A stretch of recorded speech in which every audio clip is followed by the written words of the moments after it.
Manx Care's mandate was supposed to be on Tynwald's agenda last week, but despite the Minister's best endeavours, the debate didn't happen. The Isle of Man Medical Society had plenty to say about the mandate, and doctors Crerand and Prakash explain why on this evening's programme.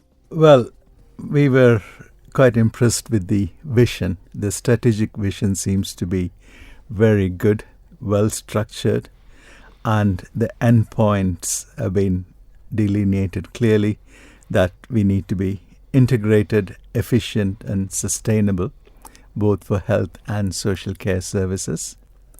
And the focus on preventative care is obviously extremely important, because most of the biggest demands on healthcare towards the end of the life can actually be prevented. Some of the examples we all know would be cardiovascular health, physical activity, diet, etc. But also the things that we don't necessarily let it be known widely is mental health. The earlier that is in childhood, interventions with mental health can hugely reduce the burden of adult mental health difficulties. So we were very pleased about that. And the financial transparency, we have been saying how important it is for well over a year. So the mandate has picked up on that. So those three good, strong points of the mandate, I think.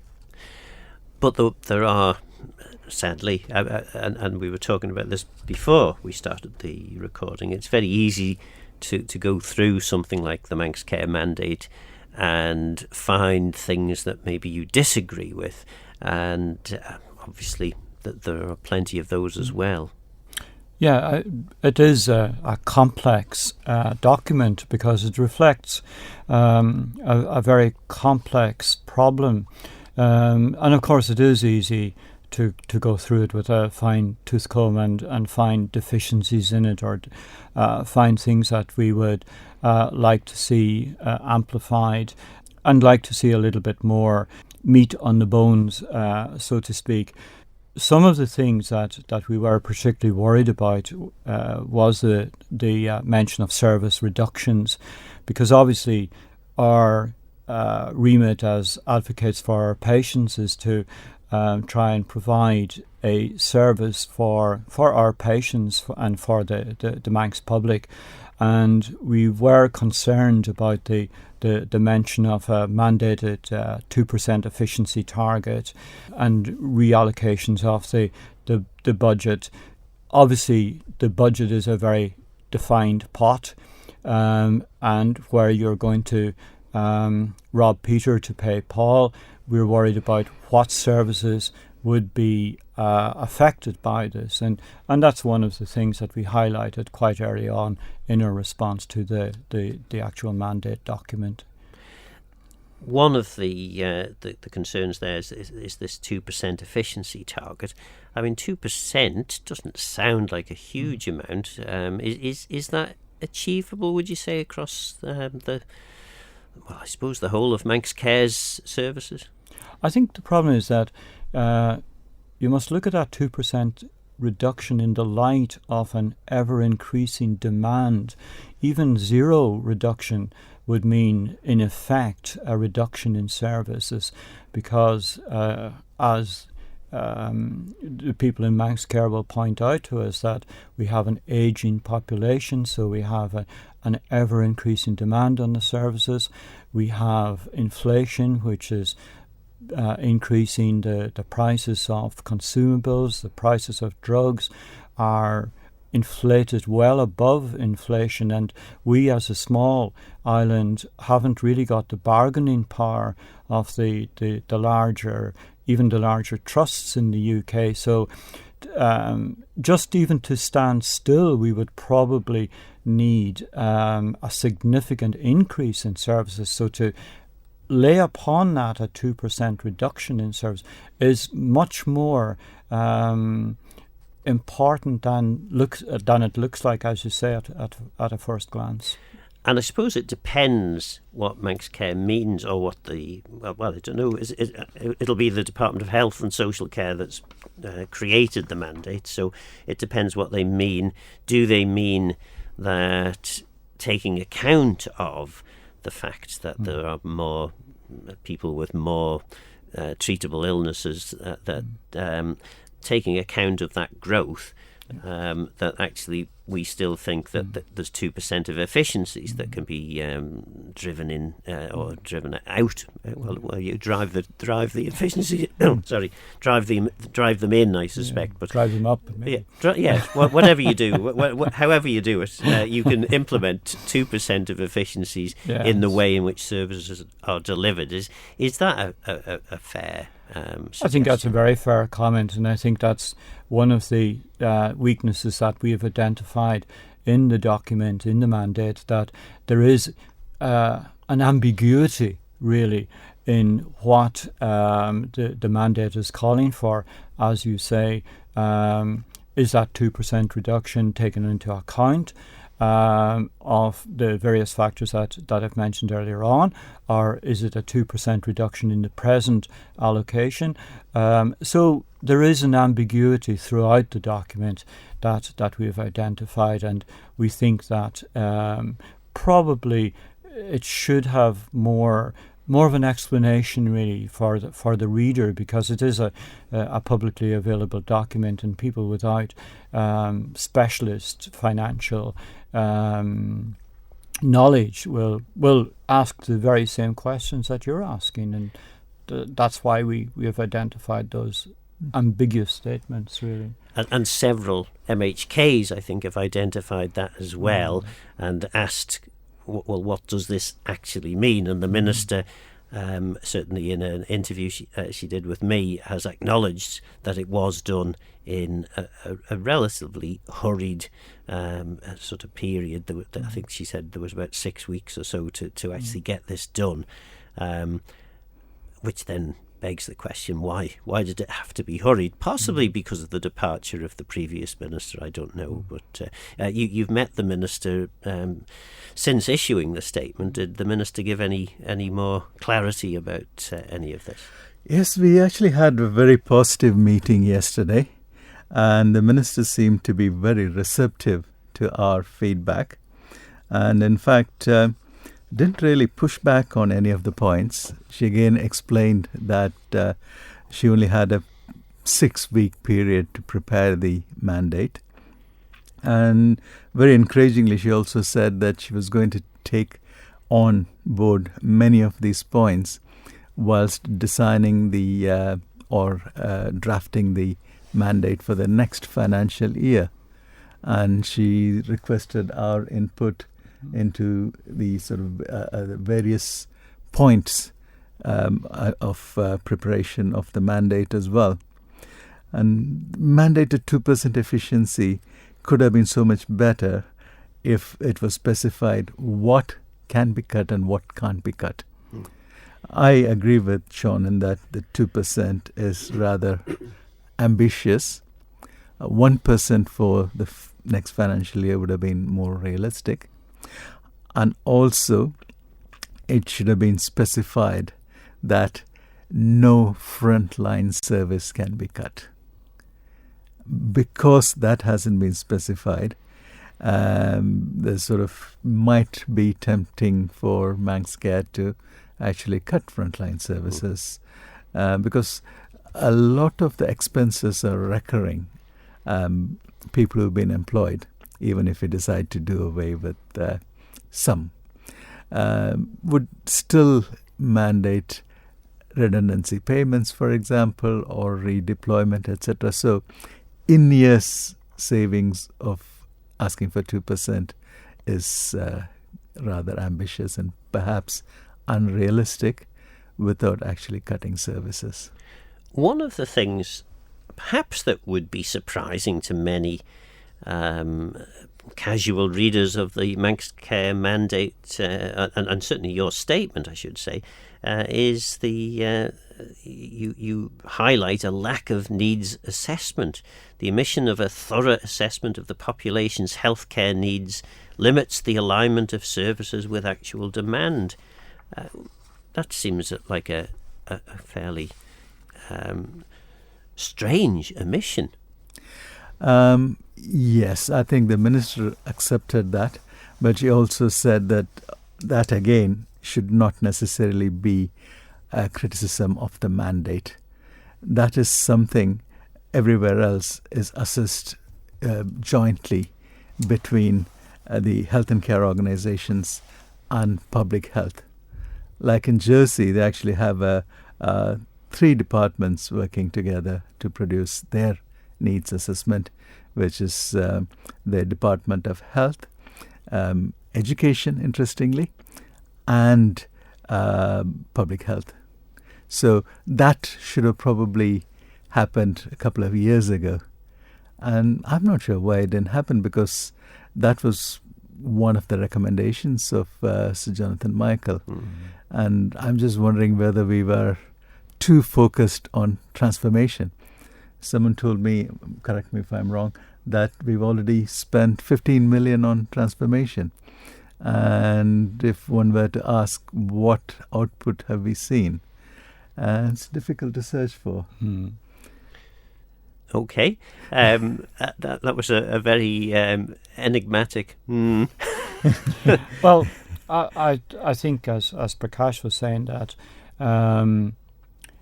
any provider of service, be they a public body or a private body, would be expected to do their, if you like, market research, really, to see what the demands are, where the demands are, and what demands can be fulfilled to produce the best effect, really.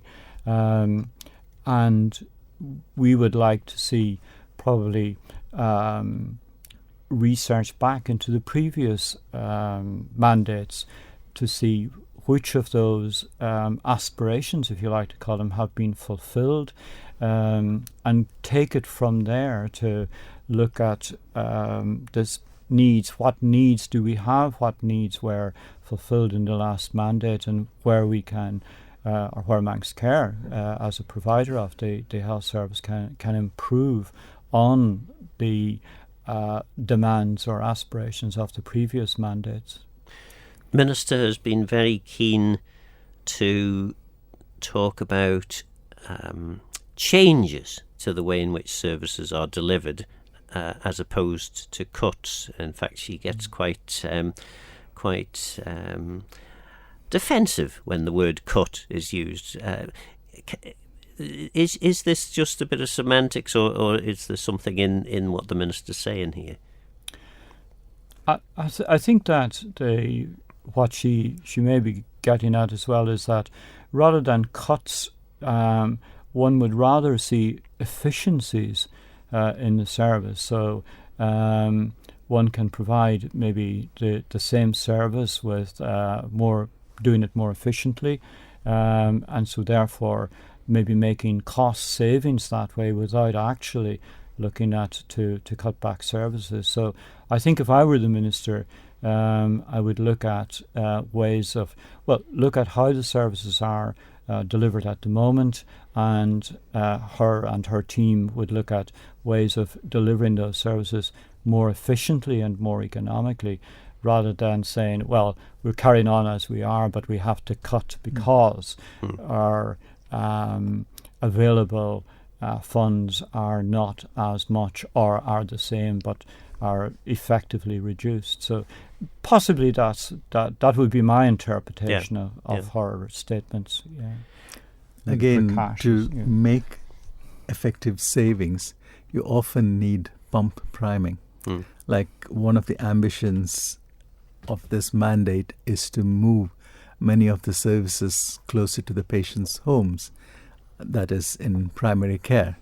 But we need to build up the capacity of primary care first before taking money away from the secondary care. However, we seem to be going about it in a different way. Make cuts to budget in secondary care first and then try to invest in primary care. Doesn't work that way. When you make the cuts in secondary care, the primary care should have sufficiently grown already to take on the work that is going to be sort of reduced from secondary care. 20 years ago, I was member for health in the old version of the DHSC, and one of the things that the politicians of the day were very keen on was moving services, some of the services at least, from the hospital into primary care. Why is it not easier than it would at first appear? Because certainly from a political perspective, it seemed to make sense to get more involvement from GPs, from pharmacists and others in the community to basically mean that the people that you end up seeing in the hospital are the ones that really do need that extra level of care. How come it can be talked about and appear so obvious, and yet be quite an elusive thing to find? I think as Prakash was saying, that you need this to use the phrase pump priming, but I think the problem is really, again, it boils down to recruitment and retention, recruitment of GPs, recruitment of AHPs, in other words, allied health practitioners such as nurses, physiotherapists and so on. And as anybody in the island knows at the moment, I think the GPs are under quite an amount of stress trying to provide a service and struggling to provide a comprehensive service to their patients. So I think, as Prakash was saying, it's probably putting the cart before the horse in reducing the secondary services and then looking at primary care to provide them without actually having the manpower, if you like, and the funds and the resources in primary care. There is an enormous amount of things that can be done in primary care which would take a lot of the load off secondary care. And I remember many years ago, like yourself, GPs coming to talk to us in the hospital, and they were really enthusiastic. They said, we can see the patients post-operatively, we can take out stitches, we can dress wounds, we can do all of these things that patients are coming to the outpatients for. And they were, and still are, enthusiastic about doing those things, providing those essential treatments for the patients. But the problem is they're so overwhelmed by the number of patients they have to see, the time they've got to see them in, that they simply can't fulfill that aspiration, if you like, to do that. And I think basically that's what we both agree, that that's where the issue lies, if you like. And is the blockage purely about money, or is there also an issue in terms of actually recruiting GPs? It's both, actually. Right. And investment in primary health care doesn't mean just better GP contracts. It does mean training opportunities, learning opportunities, and enhanced practice opportunities, etc., because doctors tend to be very proud professionals. And there are doctors I know, just because they can do enhanced procedures, they would do it for free. They would come in out of hours and do because it's something special that they want to do. So investment, yes, it primarily comes down to money, but also investing in people. Initially, doctors, and I think most professionals, take up a job mostly because of good money, if there's sort of equal opportunities available elsewhere, but you retain them with how well you treat them. Another interesting thing that's developed, I think possibly around about the time your statement was issued, and certainly subsequent to the Manx Care Mandate being published, the UK decided that they were going to go perhaps in the opposite direction to the one that we appear to have gone on the Isle of Man. Yes, interestingly, Phil Banfield, the chair of the BMA, posted a picture of himself in front of number 10 with a very cryptic message. When the NHS needs healing, who do you call? ? And then the doctors. And exactly 5 days later, this announcement comes from Keir Starmer. And I suspect he probably had some input and influence into their decision. Historically, though, Andrew Lansley created NHS England as an arm's length body. And at that time, the then BMA supported that. And that was because they'd had years of direct political meddling, policies being reversed completely every 5 years, and felt that this would be better. However, over the years, NHS England has proven to be a white elephant. Plus, I think they lost their focus. The focus should have been patients and standards of care and outcomes. And they probably lost their focus on that. That's just my view. Yeah, I would agree. I mean, it's a very complex situation. I'm not quite sure if we can simply compare, say, the NHSC with Manx Care or the DHSC. I think certainly I wouldn't have the knowledge to say, well, we should abolish such and such here on the island because they've done it in the NHS. But I do agree with Prakash. I think there does need to be some political oversight at some stage. But I think what has happened is that in the UK, the NHS equivalent has become bloated with managerial input, and because of that, the problem is really making decisions that directly affect patient care. And I think what has been happening is that there was a growing sense of frustration that decisions weren't being made, that they were just being bandied around, and that this organisation was, as Prakash said, becoming a white elephant. And really,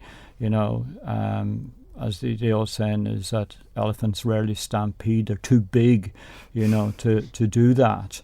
And that is the problem. And I think that certainly there will be a need for political oversight, but I think the aspiration of Keir Starmer is to have a smaller, leaner and more efficient organisation.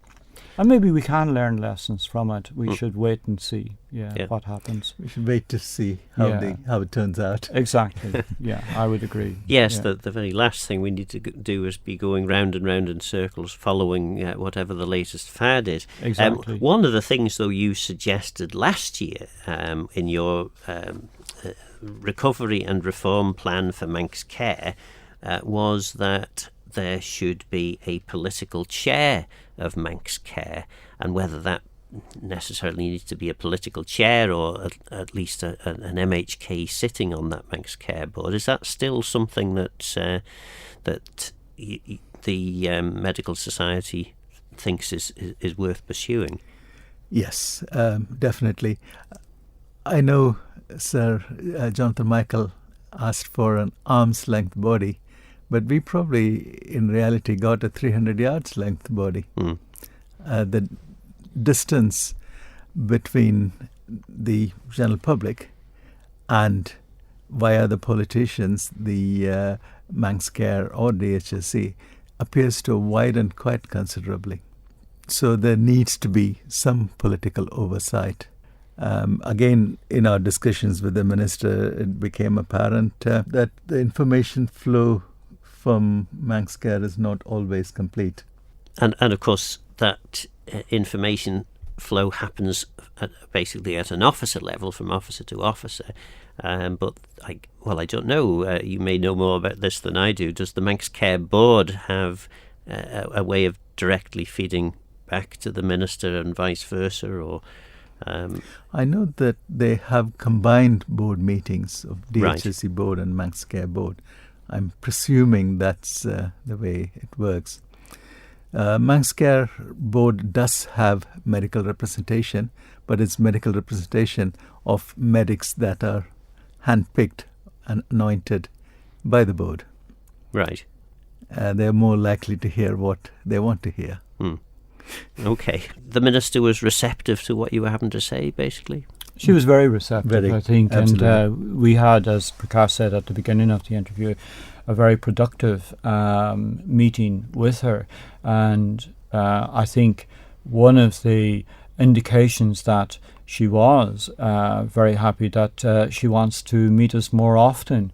And we're certainly receptive to that as well. And I think that she's taken on board the concerns that we've expressed to her, and I think that she will come to us again. And I think that's a line of communication that's essential, really, for us to get our views heard, because I think we've had difficulty really getting our views heard with the present board. So maybe through that channel, through the minister's channel, that we will be able to express our views, as she said, in a safe place, that we know that we can speak candidly about our concerns. So we hope and we look forward to meeting her regularly. That was Doctors Crerand and Prakash. So what do you think? With a suggested figure of 15 million being spent on transformation, should Manx Care be a little further advanced? Let me know your thoughts on the programme by contacting Phil Gorn at manxradio.com, and get in touch if you have any ideas for future shows. Don't forget, this programme is available as a podcast on Manx Radio's website. For now though, I'm Phil Gorn. Go to Mayo. Thanks for listening.